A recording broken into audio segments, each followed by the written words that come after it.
Hello and welcome to this GeoStudio webinar highlighting the use of three-dimensional seepage results in a slope W stability analysis.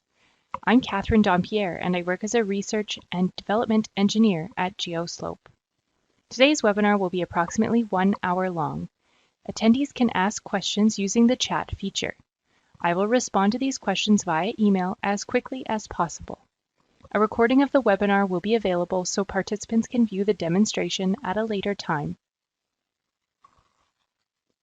GeoStudio is a software package developed for geotechnical engineers and earth scientists comprised of several products. The range of products allows users to solve a wide array of problems that may be encountered in these fields.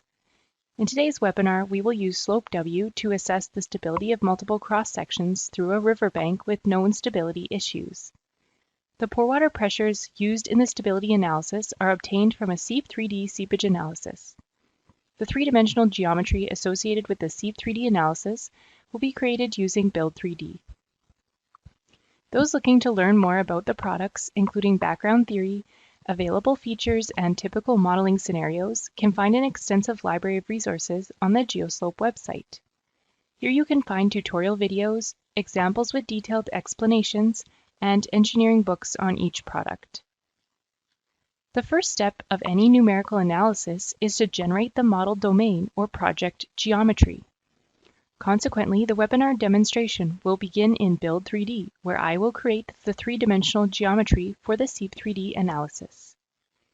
This geometry will start with an imported surface that represents the ground surface. I will then generate the model domain and use the Build3D tools to add soil layers, which correspond to the borehole data collected from this site. The final step associated with geometry creation is to imprint bodies onto the domain in order to divide faces for boundary condition definition. The second step in setting up a numerical analysis is to define the physics. There are two components to doing so, the first of which is to define the project analyses. In this case, I will add a steady-state three-dimensional seepage analysis to the project file. This analysis represents the long-term conditions when the river is at its lowest level. The second component to defining the physics is to define and apply the materials to the model domain. In this project, I will use previously defined materials by copying them from an existing materials catalog for the region. The third step in creating the numerical analysis is to define and apply the boundary conditions. The boundary conditions used in this project include the head boundary associated with the river level, a potential seepage face, a water flux representing average annual infiltration rates, and a far-field groundwater level. Before solving our numerical analysis, we must generate the finite element mesh. We will also create cross-sections through the domain to generate our geometry for the two-dimensional slope stability analyses. Once the cross-sections through the 3D geometry are generated, we can associate a slope W stability analysis to each cross-section. The pore water pressures used to determine stability will be specified to come from the three-dimensional seepage analysis. As in the seepage analysis, we must define the material properties. And then we define the slip surfaces. In this example, I will use the entry and exit method. I will now move over to GeoStudio to start setting up our numerical analysis.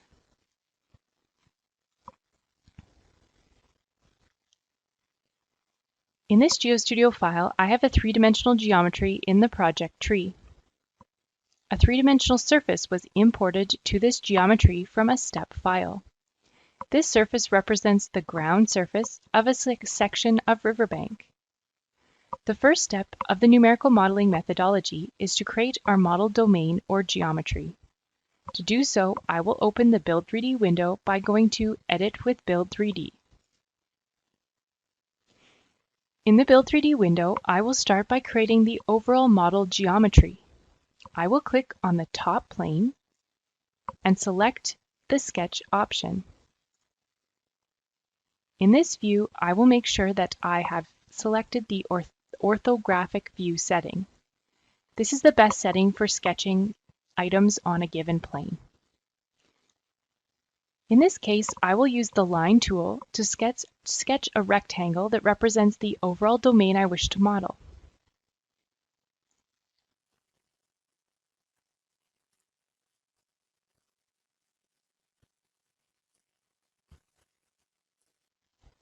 I can right-click to close the shape. When I finished sketching this rectangle, I can now close the sketch window by pressing OK.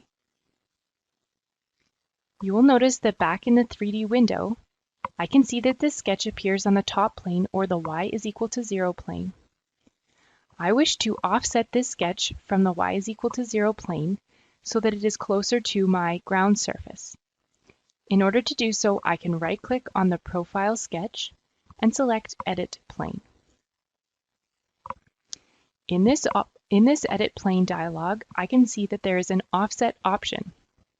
I wish to offset this plane, the sketch plane, 210 meters from the y is equal to 0 plane. And I will press OK. In my Build 3D view, we now see that the sketch is much closer to the imported ground surface. When I add another item to the design history by doing an action in the Build 3D window, I wish to rename them so that I can keep track of all of the steps that I've taken to create my model geometry. In this case, I will select the profile sketch and go to Rename. I will change this name to Domain Sketch, as I am currently trying to create my entire model domain using this one sketch. The next step for setting up my model domain is to extrude the sketch. I can do so by right-clicking on the sketch and selecting Extrude. In the Extrude window, you see that automatically the sketch is extruded by 1 meter. I wish to change this value such that the sketch is extruded 50 meters. So I can right-click on the slice and change this value to 50. When I do so, you can see that there is a solid that is generated that extends up 50 meters from the original sketch plane, and that the ground surface cuts through this new body. I will press OK to leave the extrude window. And as I did for the previous step, I will rename this Domain Extrusion. You will note that now there is a solid that appears in the geometry list below the original ground surface that was imported. I now wish to cut this rectangular prism or solid that I've generated using the ground surface. In order to do so, I will go to the Cut icon, and in the Cut window, I will select the Split command, and in the Bodies A input box, I will make sure that I'm selecting a body and not a face, and in the bodies box, I will select the ground surface. The split command removes the original bodies listed in the Bodies A input box from the geometry list. When I press OK, you can see that the ground surface no longer appears in the geometry tree. Instead of the surface and the solid, we now have two solids in the geometry tree that have been divided using the ground surface. I will now rename this action Domain Cut. I wish to delete the top body, so I will select this solid and go to the Delete Body icon in the top toolbar. You see that this solid automatically appears in the arguments list. When I press OK, this body is now removed, the solid is now removed from my geometry tree. And I will change the name to Domain Top Body. I have now completed generating my entire model domain. We can zoom in using the scroll on our mouse, and we can also use the panning feature in the bottom toolbar, as well as the rotating feature to take a better look at our model domain. I now wish to divide my model domain into different regions to represent the various subsurface materials. First, I will add topsoil to the top of the model domain. In order to do so, I will follow very similar steps as when creating the domain geometry. First, I will select the top plane and go to Sketch. In the Sketch view, I will use the Line tool to draw a rectangle outside of my model domain. I will press OK to finish the sketch. As before, the sketch appears on the y=0 or top plane. I wish to offset this sketch from the top plane so that it cuts through my model domain and is approximately 1 meter from the top of the ground surface. To do so, I will right-click on the profile and select Edit Plane. In this window, I will choose to offset the sketch plane 230 meters from the top plane. When I zoom in, you can see that this plane and the sketch now cut through the very top part of my model domain. Back in the main Build 3D window, I will change this action name to Topsoil Sketch. I will now generate a surface using this sketch by right-clicking on it and selecting Make Bodies from the drop-down menu. In this dialog, I have the option to generate a surface from the selected sketch. When I click this option, you see that this surface is now generated and appears in my main Build 3D window. I will change the name of this action to Topsoil Body. I will use this surface to divide my model domain into two solids. To do so, I will click on the cut icon. Again, I will select the split command, and in the Bodies A input, I will select the surface that represents the bottom of the topsoil and press OK.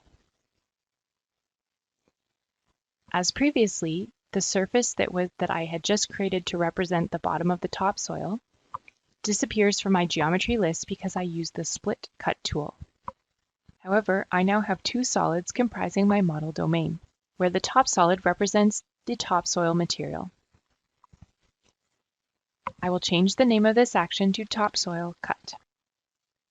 Borehole data for the site showed a silt seam approximately 2 meters wide, sloping slightly towards the river in the negative X direction, and along the river in the positive Z direction. To create this silt seam, I will start with a similar sketch as when generating the topsoil. Again, I will click on the top plane and go to Sketch. I will create a rectangle outside of my model domain and we'll press OK. I now wish to offset the plane that this sketch is drawn on to have the same incline as the observed silt seam, and I will offset it so that it is within my model domain. To do so, I will right-click on the profile, select Edit Plane, and make sure that this is no longer linked to the top plane so that I can change the values in the direction entry boxes. Under X, I will enter a value of negative 0.02, and under Z, I will enter a value of 0.02. The offset value that I wish to enter is 225 meters. When I press OK, it's a bit challenging to see exactly where this sketch falls in my domain. However, it is now only cutting through a portion of my model domain. I will first rename this sketch to Silt Sketch, and then I will reopen it by right-clicking and selecting Edit.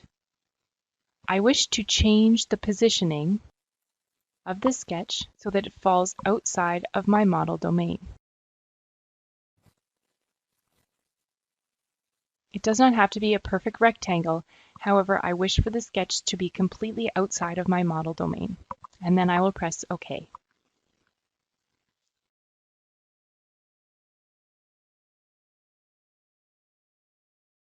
Back in my Build 3D window, I can see that the sketch now corresponds to my model domain.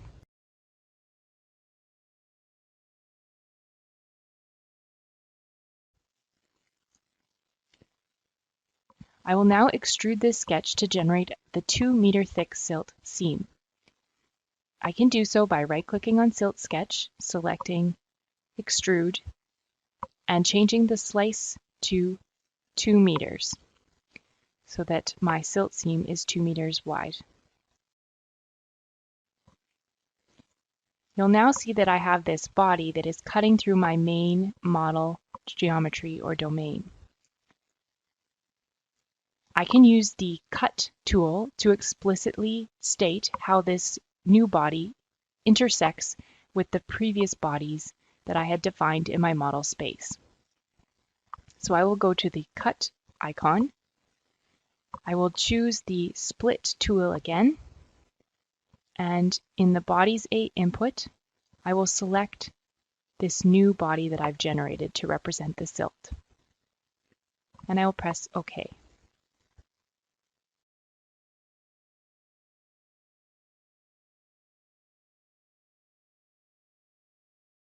You'll now see that there are multiple solids in my domain.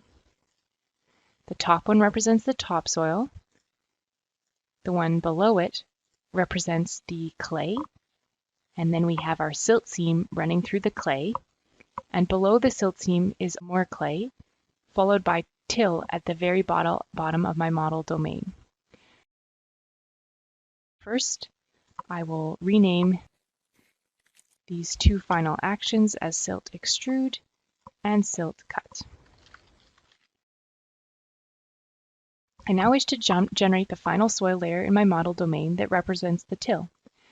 I will create a sketch similar to the sketch for the silt material by going to the top plane, right-clicking and selecting Sketch, drawing the sketch around my model domain,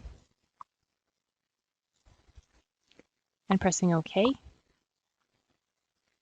And then right-clicking on this new sketch and selecting Edit Plane. Again, I will unlink the sketch plane from the top plane because the till also has a similar angle to it as the silt seam. And the offset in this case is 217 meters. When I press OK, again you'll see that this sketch no longer corresponds to my model domain. In order to change this, I will right-click on the profile or the sketch and select Edit and change the positioning of my sketch relative to my model domain.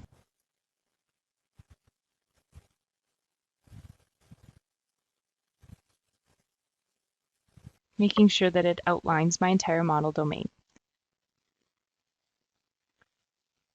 I will change the name of this sketch to Till Sketch and use this sketch to generate a body or a surface by right-clicking and selecting Make Bodies. In this window, again, I will select the option Generate Surfaces and press OK.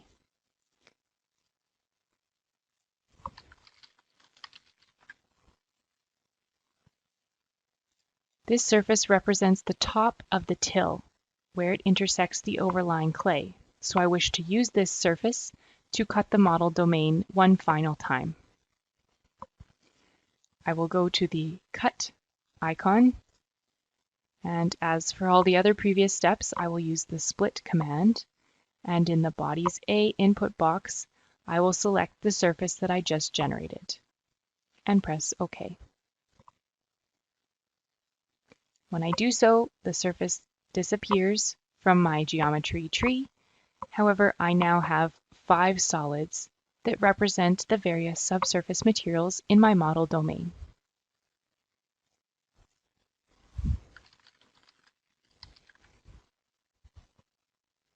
I've now completed adding all of the different subsurface materials to my model domain. The final step in my geometry creation is to divide the faces to which we will apply boundary conditions. The method I will use is very similar to how I split the domain into multiple subsurface materials. However, instead of using the Cut tool, I will use the Imprint tool. I will start by going to the top plane and selecting Sketch. In the top plane window, or in the sketch dialog, I will create a rectangle around the outside of my model domain and press OK. As the previous steps, I will change the plane associated with this sketch by going to Edit Plane. The first boundary condition that I wish to create the imprint for is for the groundwater level on the far side of my model domain. The groundwater level is at an elevation of 228 meters, and therefore I wish to create this plane or this surface at an elevation of 228 meters above the top plane, or offset from the top plane. So once I've set that offset, I will press OK. Now I can see that I have this sketch at an elevation of 228 meters, and I will change its name to Groundwater Level Sketch. And I will generate a body using the sketch by right-clicking and selecting Make Bodies. We now have this surface appearing in my geometry tree.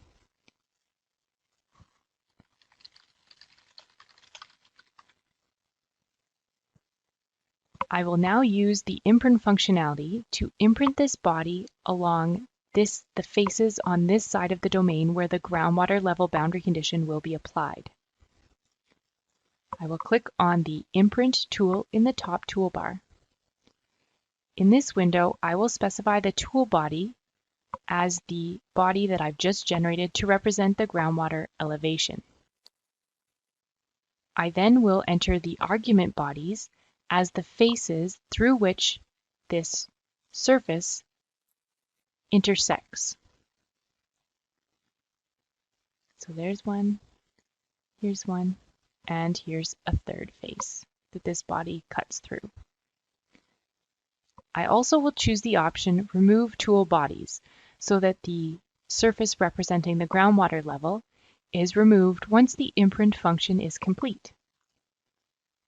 You see that when I check this option, the surface is removed and the faces that I've selected are cut along the highlighted line. I will now rename this action Groundwater Level Imprint. The next imprint that I wish to create will represent the river water level and will be on this slope of the domain. I will follow the same methodology by first going to the top plane and selecting Sketch, creating a rectangular sketch around the outside of the domain, and selecting OK. I will edit the plane on which this sketch is drawn such that it sits at an elevation of 225 meters, which represents the surface of my river. I will rename this action River Level Sketch, and I will use it to generate a body by going to Make Bodies and selecting Generate Surfaces.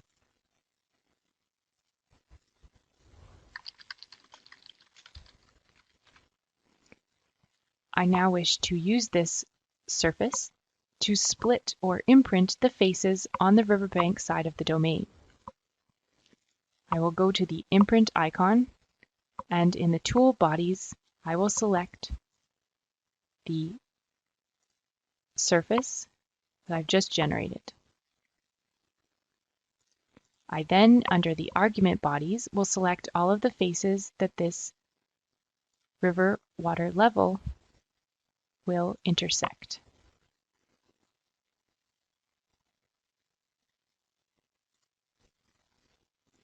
And I will choose to remove the tool body or the surface once this action is complete. When I do so, you can see the imprinted line that will divide the faces on the river slope side of my domain. I will now choose to rename this River Level Imprint. I've now completed all of the steps for setting up my three-dimensional geometry. So I will switch back to Perspective View to view my model domain.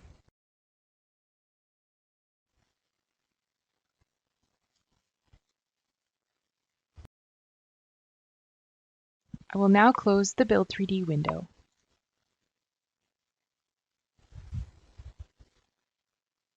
In my main GeoStudio window, I can see the geometry that I just created, as well as all of the steps that went into generating this geometry. It's important to note that if I had not renamed all of these steps, it would be quite confusing for someone else to come and look at your domain geometry to try to figure out exactly how you created it and to go in and make any changes. I can also see the solids that comprise the geometry.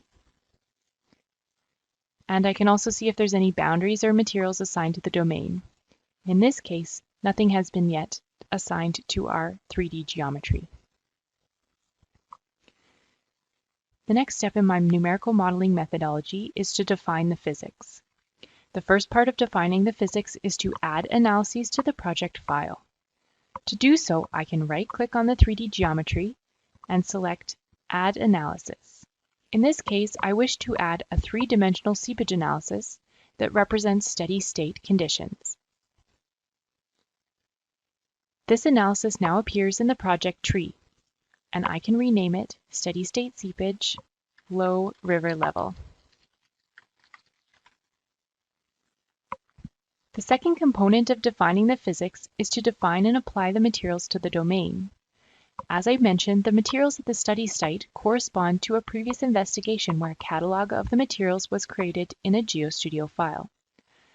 I will now open this catalog file, go to the Define Materials window, click on the first material and hold the Shift key down, and then click on the last material, right-click and select Copy. Now if I go back to my previous GeoStudio analysis, I can open the Define Materials dialog, right-click and select Paste. All of the materials that were previously defined now appear in my Define Materials dialog in my new analysis. I will use 4 of these materials for my model domain: the topsoil, the clay, the silt, and the till. You will notice that the topsoil, the clay, and the silt all use the saturated-unsaturated material model. That means that a volumetric water content function has been defined for each of the materials. When defining these functions, both the saturated volumetric water content and the compressibility were used to define the curve, as well as the change in volumetric water content as the matrix suction increases or the saturation decreases.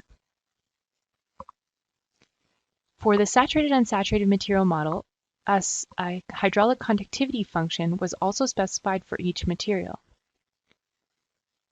These functions use the saturated hydraulic conductivity as the starting point in this curve, and then show the decreasing hydraulic conductivity as the suction increases or the saturation decreases.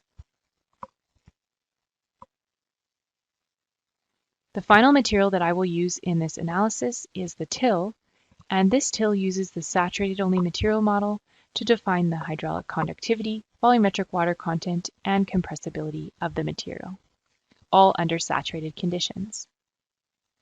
Now that I've reviewed the material properties, I will close this window. I could now go and open the Build 3D editor in order to apply the materials to my domain. However, I first will define my boundary conditions. So I will go to Define Boundary Conditions to open this dialog. You will notice that there are 2 boundary conditions that automatically appear in my boundary conditions window. I have a zero pressure boundary condition that represents a water pressure head of 0 meters. However, I will not use this boundary condition in my analysis. The second boundary condition that's already defined for me is a drainage boundary condition that ultimately represents a potential seepage phase. So I will rename this potential seepage phase and change its color. The potential seepage face is a water rate type of boundary condition with a value of 0 meters cubed per second. However, by checking the potential seepage face review option, that means that the SEEP solver will automatically go and determine if any of the nodes actually have flow coming or seepage coming out of them. The first boundary condition that I wish to add to this project file will represent the river level. I will add a new hydraulic boundary condition and we'll call this boundary river level. I will select the water total head type of boundary and specify a constant value of 225 meters. I will change the color associated with the river level so that it is different from the others in the project file. The next boundary condition that I wish to specify is the groundwater level on the far side of the domain. I will call this the groundwater level boundary condition and will specify a water total head type of boundary given a constant total head of 228 meters. And as with the river level boundary condition, I will change its color to differentiate it from the other boundaries in this project file.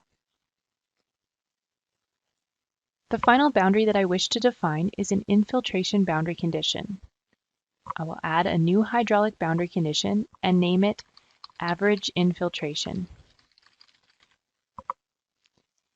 This boundary will be a water flux type boundary condition. I will assign a constant value of 6e to the negative 9 meters cubed per second per meter squared.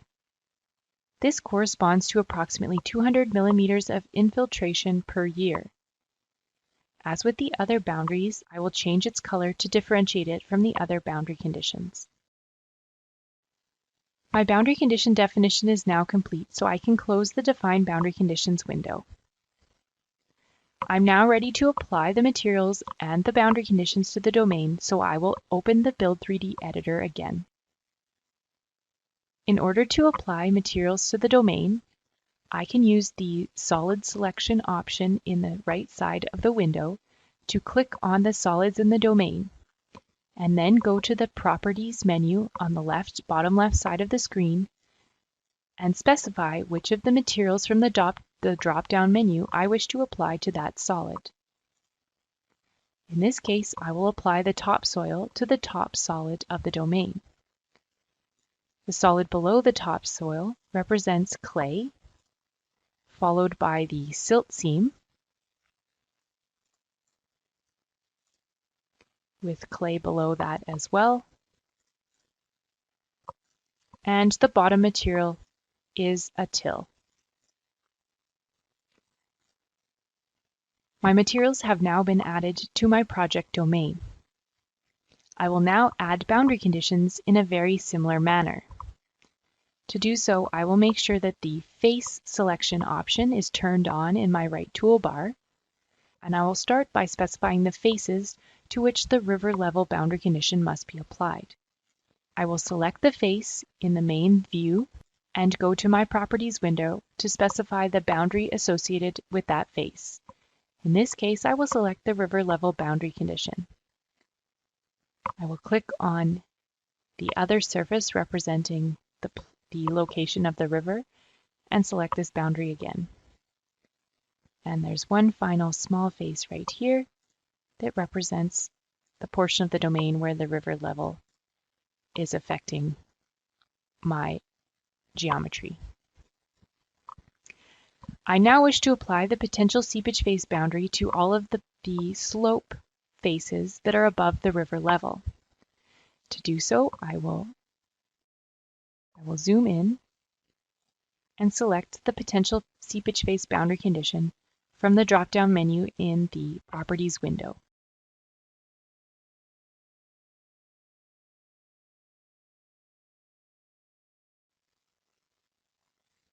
The next boundary condition I wish to apply is the infiltration boundary condition on the very top of my model domain.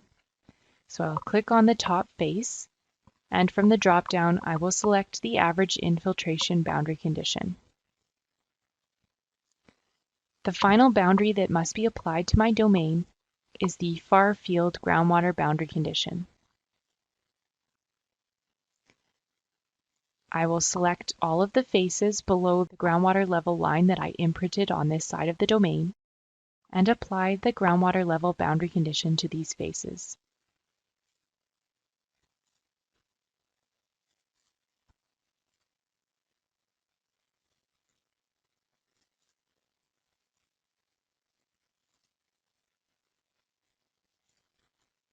My boundary condition and material definition is now complete in the Build 3D window. I now must generate the finite element mesh. To do so, I will click on the Generate Mesh icon in the top toolbar. Here I will set the edge length to be 3 meters, and I will use the tetrahedral dominant mesh volume pattern. When I press OK, we automatically move over to the mesh view.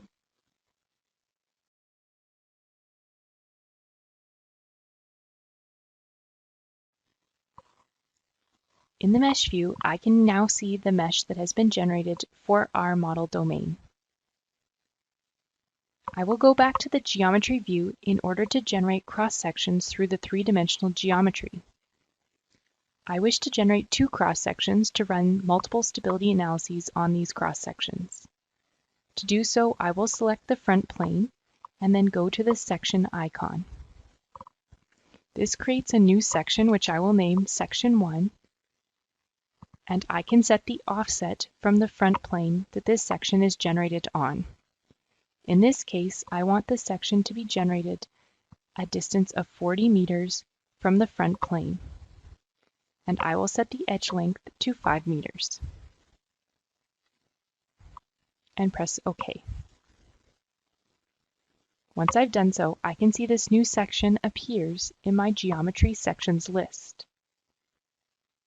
I will now do the same thing to create a second section at an offset of 80 meters from the front plane.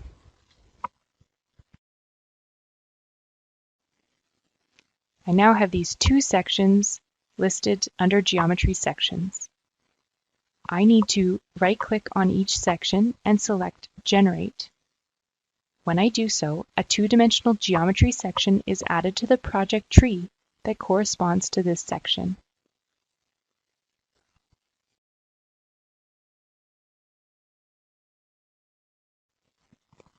As with the first section, I will right-click on the second section and select Generate.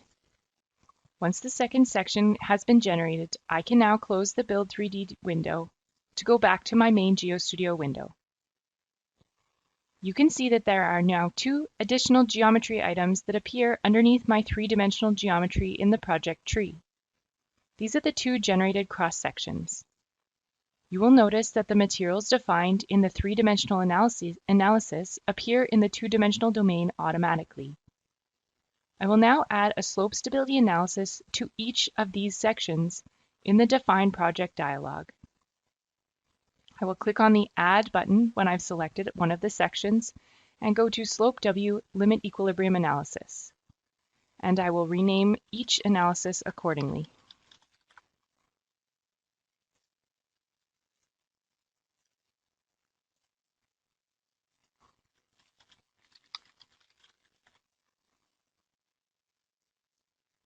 The pore water pressure conditions for these limit equilibrium analyses will be obtained from the 3-dimensional seepage analysis. I can find this under the list of other GeoStudio analyses in the project file by going to the Browse button and selecting the Steady State Seepage Analysis under the Analysis drop-down menu. I wish to do this for both of my Slope W analyses.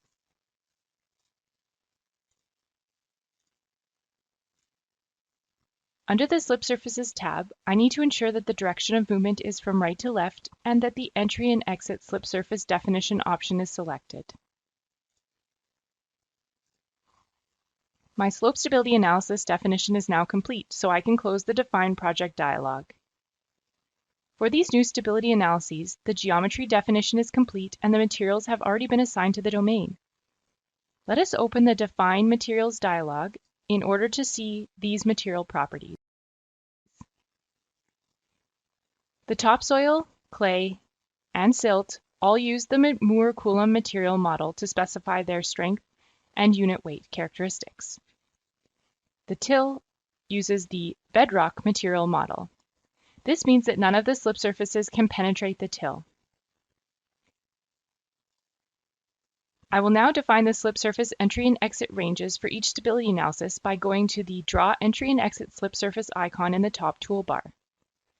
Here I will draw the exit range at the bottom of the slope and the entry range at the top of the slope. And I will do so for both stability analyses.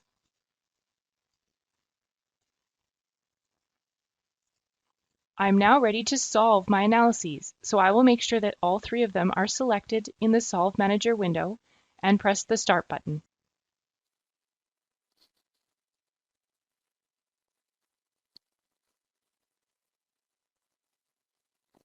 Once solved, I will go to my three-dimensional seepage analysis. Here you can see that I am viewing the water total head contours on the domain. As in two-dimensional analyses, I can choose to draw many different types of parameters in the Draw Contours dialog. I can also choose to show a legend that shows the water total head values that are being displayed on the domain.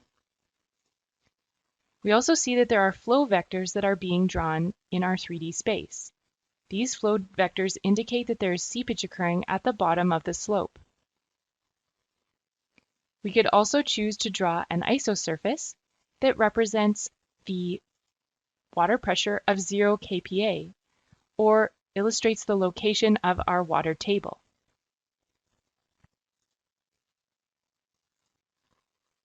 Now that I've gone through my steady state seepage results, I will go to my stability analyses.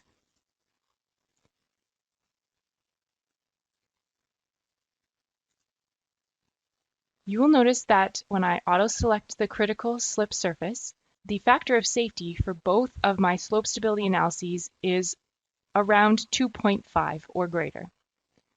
These values are both higher than expected, given that the site had known stability issues.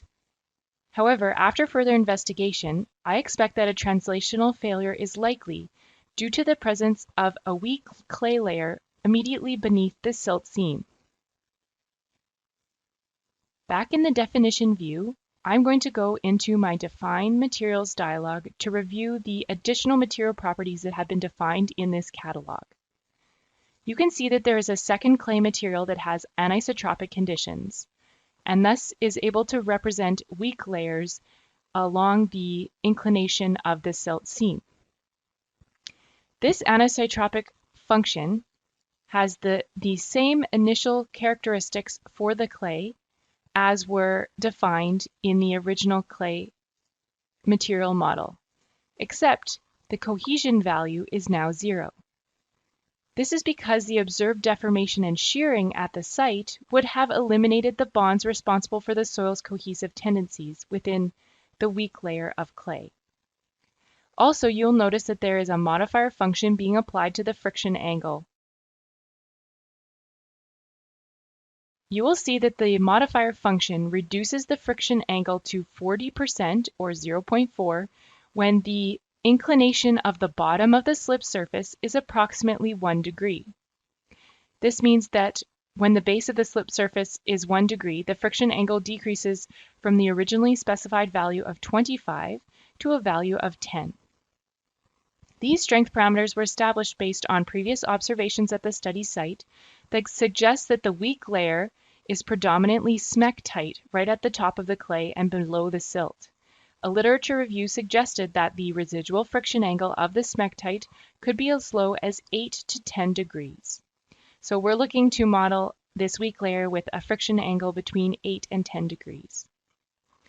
I can now close this window, and I'm going to close my Define Materials window and assign this anisotropic clay to both of the clay regions in my domain for both of the slope stability analyses. I will now resolve both of the stability analyses.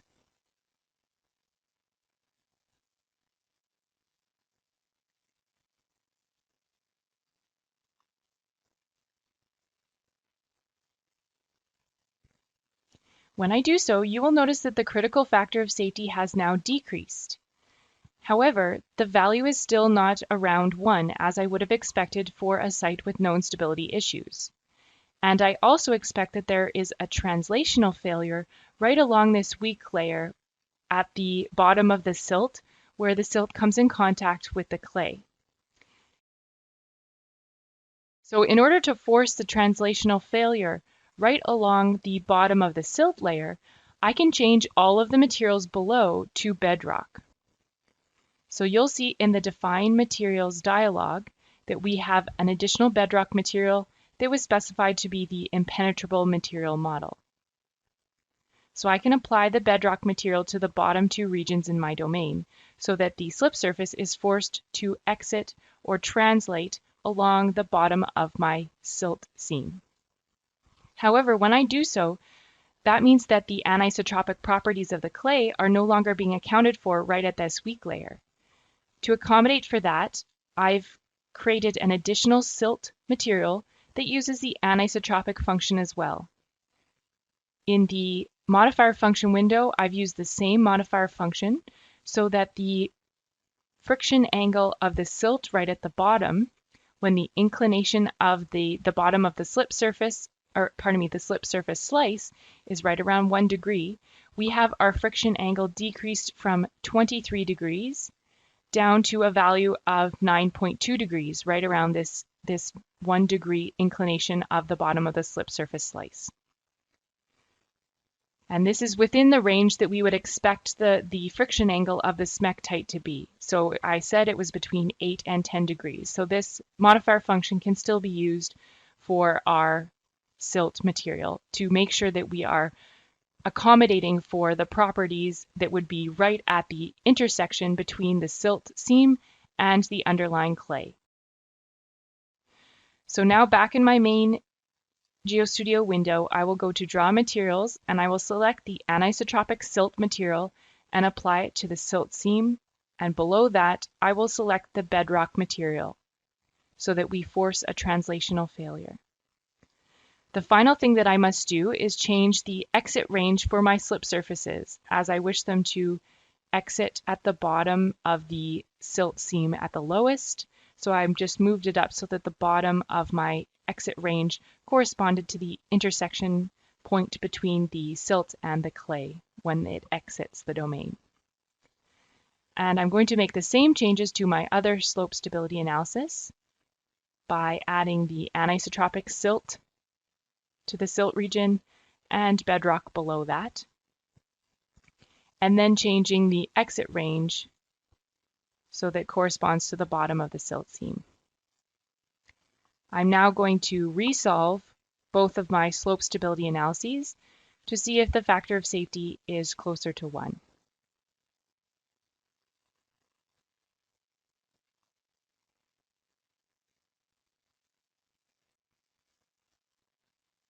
I'm going to make sure that my critical slip surface is selected again.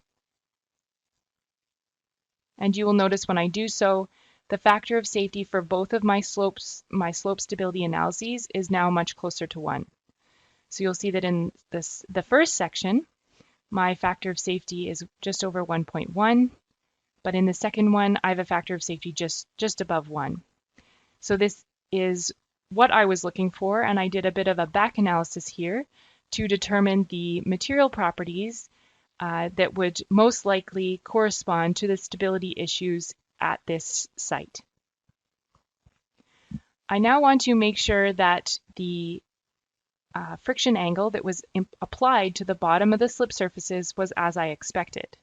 So I will go to the Draw Graph window and I will add a new graph that plots the friction angle over distance. I will go make sure my strength property is selected from the first drop-down menu, and I will choose my friction angle versus X.